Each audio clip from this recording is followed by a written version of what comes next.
Bonjour à tous, soyez les bienvenus dans un nouveau numéro du 18h de Télé Nantes. Merci d'être avec nous, fidèles à notre rendez-vous. Alors, vous les glissez souvent dans votre poche ou votre sac sans faire plus attention à ce qui se cache derrière. Nous vous parlons ce soir des gratuits de la presse culturelle locale. Nous vous parlons de Costard, nous vous parlons de WIC aussi, le petit frère ou le grand frère. Et nous vous parlons de Haut-Parleur. Tous ces magazines qui, contre vents et marées, vous font partager l'information culturelle, les critiques de spectacles, mais aussi les interviews. Ça fait 10 ans que Costard existe et ça fait 15 ans que Haut-Parleur est là. Ils vont nous dire ce soir un petit peu, à travers la voix de leur rédacteur en chef et de leur directeur de publication, quels sont les secrets de leur longévité.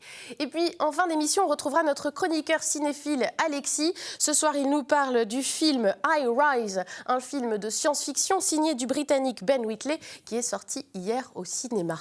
Beau papier et grand écran, c'est le programme du 18h de Télé Nantes qui démarre après la petite virgule musicale.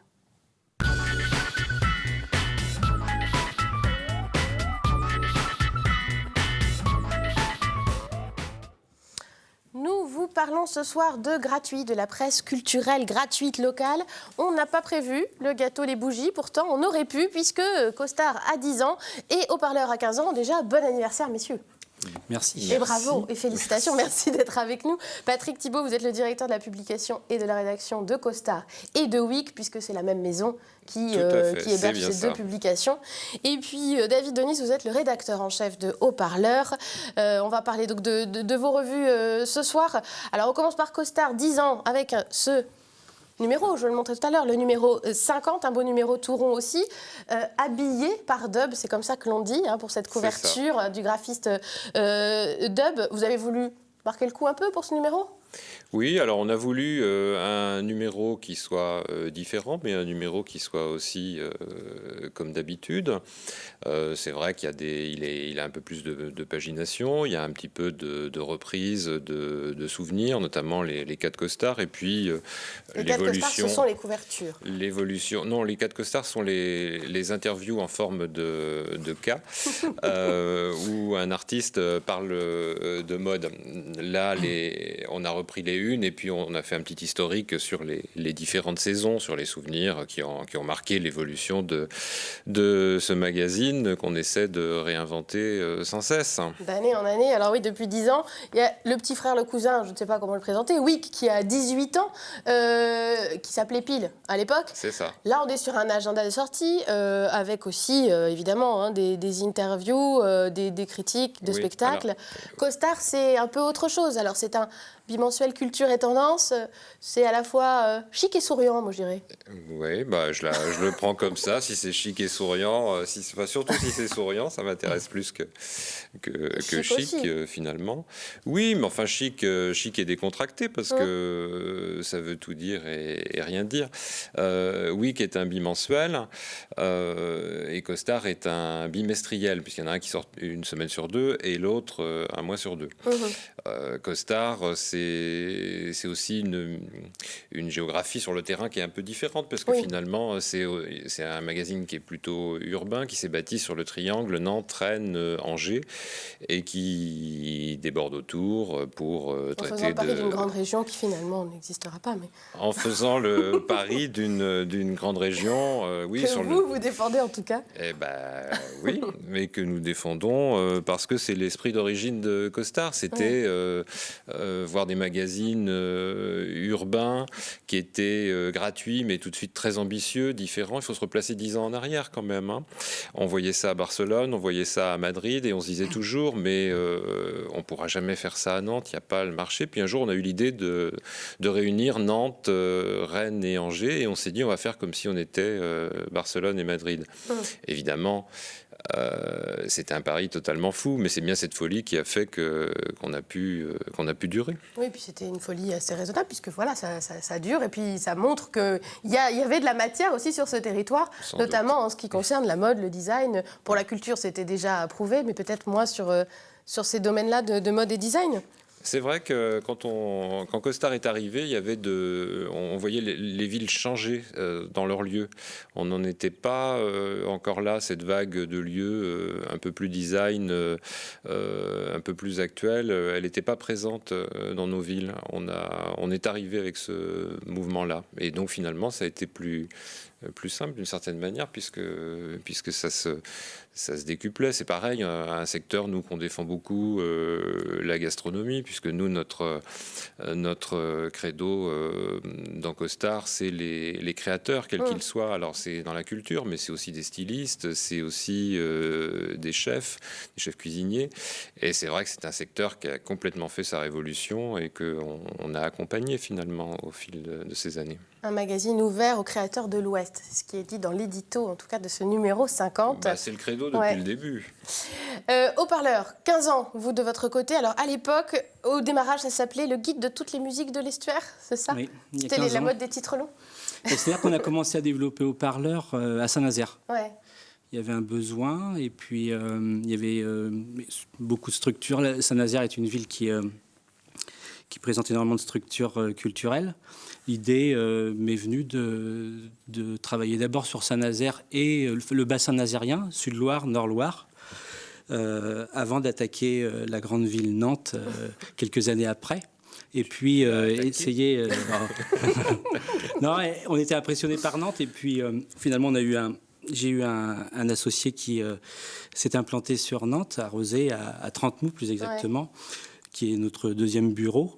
Et ce qui nous a permis de faire évoluer haut-parleur sur l'ensemble du département pour ne plus traiter uniquement les musiques de l'estuaire. Parce que c'était ça, travailler... donc dans votre ADN au départ, c'est la musique, et puis aujourd'hui, d'informer le spectre est plus large. Le plus habilement possible, avec sérieux, sur l'ensemble des médiums artistiques. Donc dans haut-parleur, on parle autant de musique que de danse, que de théâtre, art plastique, littérature, architecture, mais traiter également des sujets de société, faire un état des lieux décrypter les sujets de société tous les mois, mais également avoir un avis tranché sur l'actualité à travers un édito piquant. Voilà. Ça, vous avez ça en commun, les éditos piquants? Oui. Ouais, c'est vrai. C'est nos lecteurs qui nous le disent le mieux. Oui, c'est souvent on a de nombreux lecteurs qui reviennent vers nous, vers la rédaction de Haut-Parleur pour l'édito. Pareil chez vous? Mais en fait, c'est comme ça que vous imprimez aussi une signature? Oui, alors bon, ce qui fait un magazine, c'est beaucoup de facteurs, mais c'est quand même aussi la rédaction et c'est un ton. Incontestablement. Donc, j'ai l'habitude de dire, que ce soit pour Week ou pour Costard, qu'on essaie de faire les choses avec un peu de décalage et un peu différemment. C'est ce qui fait...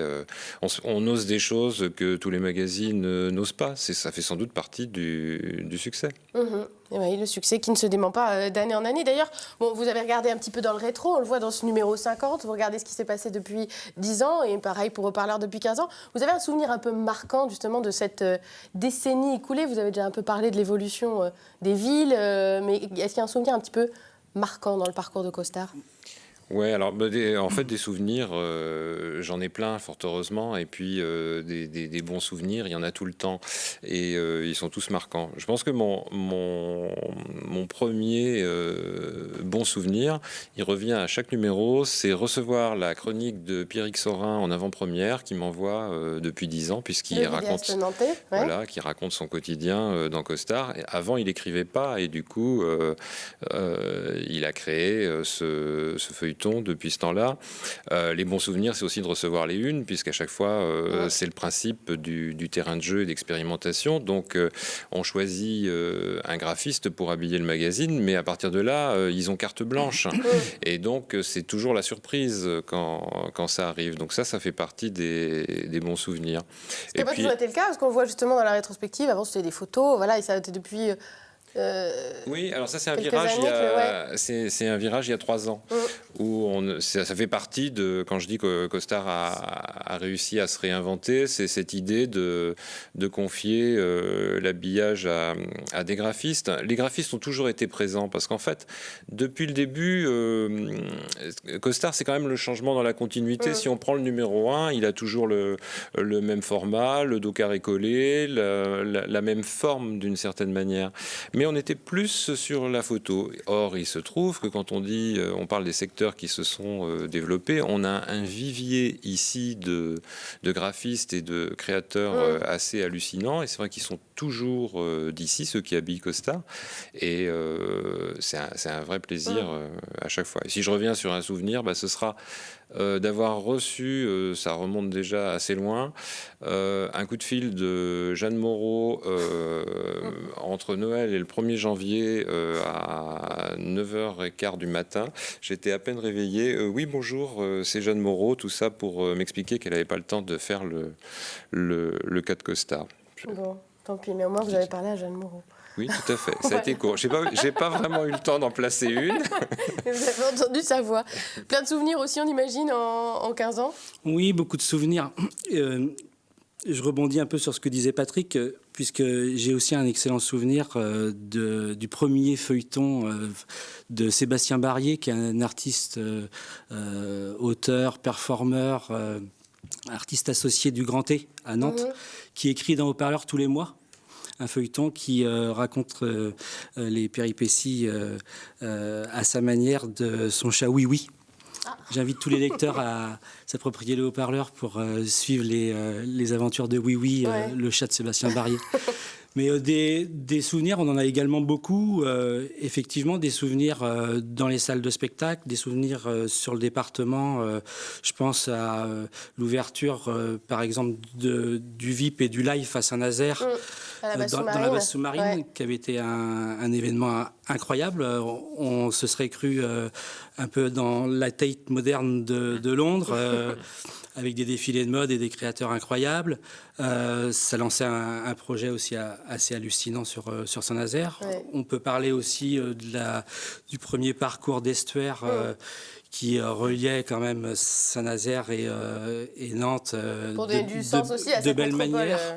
Un projet incroyable, la première édition du Voyage à Nantes, mais aussi dans les petites salles environnantes. Un concert de Feu Chatterton il y a 3 semaines à Quai des Arts à Pornichet. Oui, c'est ça, voilà, c'est à la fois les petits et les grands rendez-vous de la culture, évidemment. C'est ce qui nous permet de rester en contact avec la création contemporaine d'aujourd'hui qui passe en région. Mais il y a également des souvenirs qui semblent pas grand-chose, mais qui pour nous comptent. C'est la deuxième agrafe du haut-parleur qui était au départ un petit accordéon qui n'a cessé de se développer.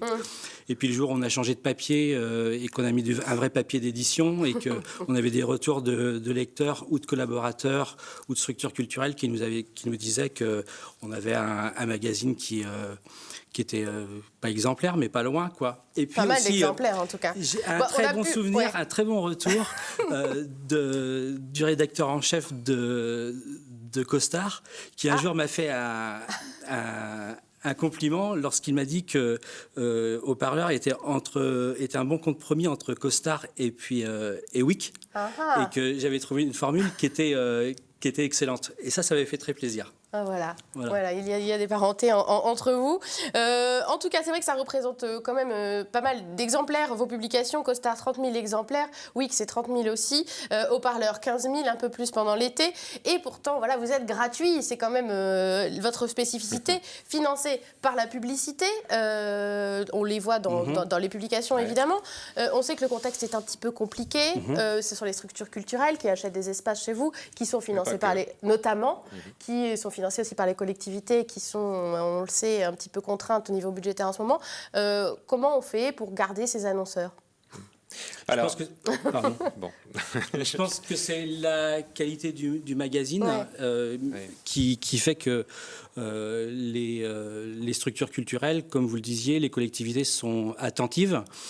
Il y a un critère dont on n'a pas parlé, qui est la diffusion, qui est pour Haut-Parleur, qui est édité par la société Popamine que je dirige, qui a plusieurs activités, dont la diffusion. La diffusion, c'est le fait d'aller le mettre dans les points. Un secteur d'activité qui a été lancé grâce à la diffusion du Haut-Parleur et qui aujourd'hui sert quasiment l'ensemble des structures culturelles du département. qu'on peut se partager avec la structure de Patrick d'ailleurs. Oui. Ce qui signifie en gros que quand vous allez dans les points de distribution, vous distribuez haut-parleurs, mais aussi la programmation de la scène nationale de Saint-Nazaire. Ça peut arriver, effectivement. Voilà. C'est-à-dire, effectivement. Mais la qualité de la diffusion, sans une bonne diffusion, on perd de la proximité auprès de notre lectorat. Haut-parleur, à titre d'exemple, est diffusé dans toutes les communes de la grande métropole Nantes-Saint-Nazaire. Il n'y a pas une médiathèque, un centre d'information et de ressources, une structure culturelle ou touristique, une collectivité qui n'a pas haut-parleur. Où les lecteurs sans ça, on perd de la crédibilité. La diffusion est évidemment un facteur clé. Sans bonne diffusion, ça ne marche pas. Mais ce que j'ai envie de dire quand même, c'est que nous vivons parce que nous sommes gratuits. Les annonceurs ne sont pas des philanthropes. Donc, s'ils nous achètent de la publicité, puisque la presse gratuite ne vit que de la publicité, Costar et Wick vivent sans subvention, nous n'en avons aucune. Et donc, s'ils nous achètent de la publicité, c'est parce que nos magazines, ils ont une image, ils ont un ton, ils ont une qualité. C'est parce qu'ils sont disponibles partout, c'est parce qu'ils sont vus, pris en main, qu'ils sont lus. On sait que c'est fragile. Récemment, Pulso a disparu. C'était une publication gratuite aussi. Mais il n'y a aucune situation qui est acquise. Il n'y a aucune position acquise. C'est à reconstituer, c'est à refaire en permanence. Et justement, c'est la contrainte de notre métier. C'est qu'il faut se réinventer en permanence. Mais en même temps, c'est ce qui fait l'intérêt. C'est ce qui fait que c'est intéressant. Et donc, il faut toujours se renouveler. Moi, je défends le credo aujourd'hui qu'il faut être présent sur le papier, sur le web et sur le mobile. On a parlé du papier, mais voilà, et que c'est déterminant. Un terrain web à conquérir. On n'a déjà plus de temps, hélas. Ça passe vite. Aussi, ce qui est important, c'est la possibilité aussi de travailler sur un modèle économique comme notre société d'édition qui multiplie les activités. On fait de l'édition, on fait de la diffusion, on fait du graphisme, on fait de la production visuelle également. Le cas à Costar, on vous réinvitera pour parler de tout ça. On a plus parlé de l'anniversaire, finalement, des anniversaires de Costar et haut-parleurs. On accueille tout de suite Alexis, parce que sinon il n'aura pas du tout le temps de nous parler de son film High Rise.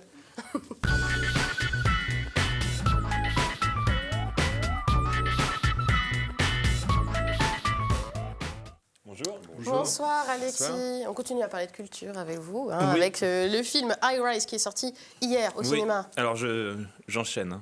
C'est sorti hier en France et dans une seule salle à Nantes et le 14 ans en version originale sous-titrée français. Ça risque de passer inaperçu parce que ça sort en milieu de 20 autres sorties de cette semaine. Donc c'est pour ça que j'ai très envie d'en parler puisque je l'ai vu hier soir et c'est un film que j'attendais depuis 2 ans et demi. Carrément. Alexis défend les films comme ça, les petites perles qui vont peut-être pas rester longtemps. C'est ça. Alors pourquoi est-ce que moi je l'attendais ? C'est parce que c'est l'adaptation, enfin, puisque ça fait 30 ans que c'est en travaux, d'un roman qui s'appelle IGH en français, ou Immeuble de grande hauteur.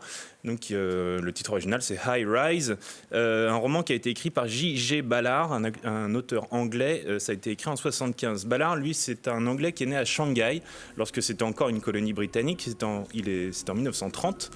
Et il est mort, hélas, en 2009. De sa jeunesse à Shanghai et en Chine, en tout cas, il a fait un roman qui s'appelait L'Empire du Soleil, qui avait été adapté à la fin des années 80 par Steven Spielberg. IGH, c'est l'un de ses chefs-d'œuvre et ça fait partie de la trilogie du béton. Donc 3 romans qui ont été écrits coup sur coup en 3 ans. Le premier, c'était Crash, sur le fétichisme automobile et les accidents. Ça a été, il y a eu un film aussi. Ça a été adapté dans les années 90 par David Cronenberg. Ensuite, c'était L'île de béton. Pour résumer ça, c'est une Robinsonade autoroutière. C'est bien, voilà. C'est intriguant. Le sujet du film, dont vous voyez des images, High Rise, c'est passionnant puisque dans les années 70, donc le film se passe environ en 75, dans une sorte de maison radieuse, mais tout en hauteur. Les gens qui vivent dedans sont des gens assez aisés qui vivent le rêve de la modernité. Donc c'est forcément un petit peu daté, c'est pour ça qu'il était important de le replacer dans les années 70. Aujourd'hui, ça fait un peu moins rêver de vivre dans un gratte-ciel. Ou à la maison radieuse. Petit à petit, tous les habitants vont descendre dans une folie pure et on va avoir, j'aime bien ce terme, une balkanisation des étages. Voilà, D'accord. Donc vous sans retiendrez ce soir la Robinsonade autoroutière, c'est ça, Ouais. et la balkanisation des étages. Sans vouloir être méchant, bien sûr, pour nos amis balkans qui Oui. nous écoutent, sans qu'on sache vraiment pourquoi, et ça c'est vraiment très bien, une régression totale, donc presque à un niveau d'animalité, de bestialité, puisque le thème un petit peu du roman et donc du film, c'est qu'au bout de la modernité, on retrouve un petit peu la sauvagerie. En plus, ce film était attendu, pourquoi ? Parce que c'est une espèce d'alignement des étoiles. On a le réalisateur Ben Wheatley qui avait réalisé Kill List il y a quelques années et Sightseers qui était sorti en France sous le titre Touriste. Il a fait aussi quelques épisodes de Doctor Who. Ouais. Dans le rôle principal, on a Tom Hiddleston. Alors c'est lui qui jouait Loki dans Thor et qui était bien meilleur que ce qu'on aurait pu espérer, qui tire le film vers le haut, et qu'on a vu depuis dans Crimson Peak, le dernier film de Guillermo del Toro, dans Cheval de guerre aussi de Spielberg. On a aussi donc un casting claqueur, on a Jeremy Irons qui joue l'architecte de cette tour qui habite tout en haut. Ouais. On a plein d'autres acteurs et aussi la musique de Clint Mansell, qui avait fait Requiem for a Dream et Moon. Et enfin, donc, pour vous donner mon avis, puisque je l'ai vu, donc c'est pas pour tous les goûts. Bien entendu, c'est pas pour tous les yeux. Il y a quelques passages un petit peu étonnants.